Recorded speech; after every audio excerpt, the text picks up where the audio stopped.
السلام عليكم ورحمة الله وبركاته. أبولين كيا بكو مجرتانيت بكو مجرت والبرحة رابنو أمتك إن من هدا سود عربية كيس جرني نوتس إسا وجه هدا جرا إسان كفت هدا كيس جرن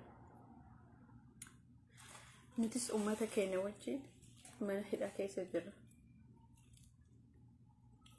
ummanni keenya kan mana hidhaa keessatti dararamaa jiran nutis akkuma isaan dararamanitti dararamaa jirra. Anis isaan wajjin hidhamtoota hidhameen jira, mana hidhaa keessan jira.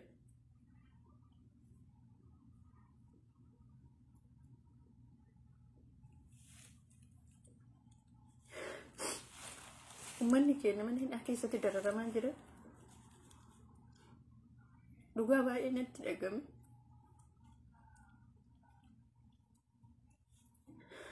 ummata kiyyaaf waan ta'uun dhabe nuti jireenya gaarii keessa jiraachaa jiru nutis jechuudha. Maaliif achi hin jirru akkuma isaaniitti jirra, akkuma isaaniitti dararamaa jirra. Gammachuu tokko hin qabnu. Yoo sabni kee gammade atis gammadda. Kanaaf jechuudha boleen kiyya bakkuma jirtanii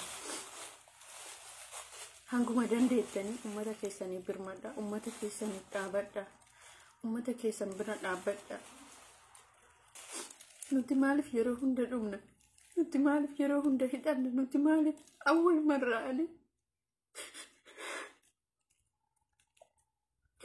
Yeroo jalqabaati namni du'e tokko akkamitti feestaaniin awwaalama?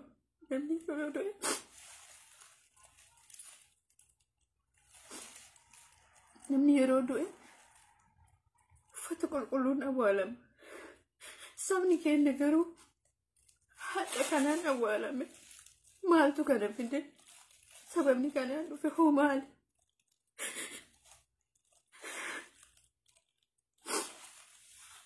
Isaan bichaa miti. Anillee boru yeroo du'e kan yeroo biyya ormaa keessa karma kanaan awwaalamu jechuudha. Hadda kabajaa dhabne, yeroo duunes kabajaa dhabne, yeroo jirru dhiisate yeroo duunes kabajaa dhabne. Bedha itti gatamne, mana keessatti tuffatamne. Boleen kee bakkuma jirtanii walii birmadha. Ummata keenya haa dubbannu.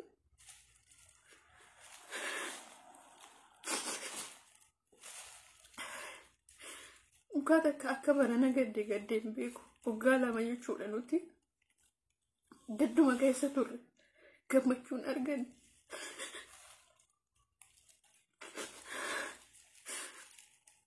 Maaf akka ta'e hin beeku. Nutis uummanni kee waan rabbiillee goone hin beeku.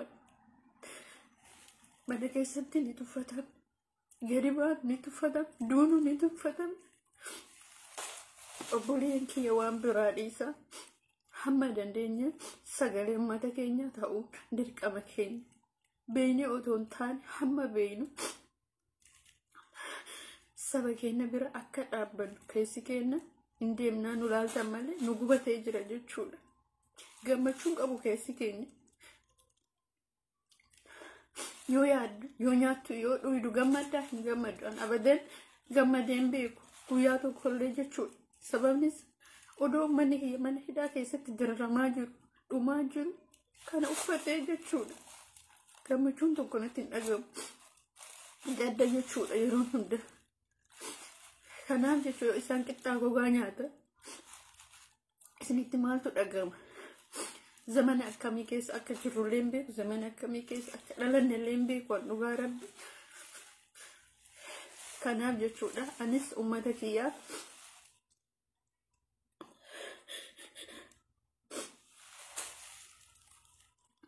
akkasitti viidiyoo kana nama hundaan ga'a, walii birmadhaa, sheer godhaa.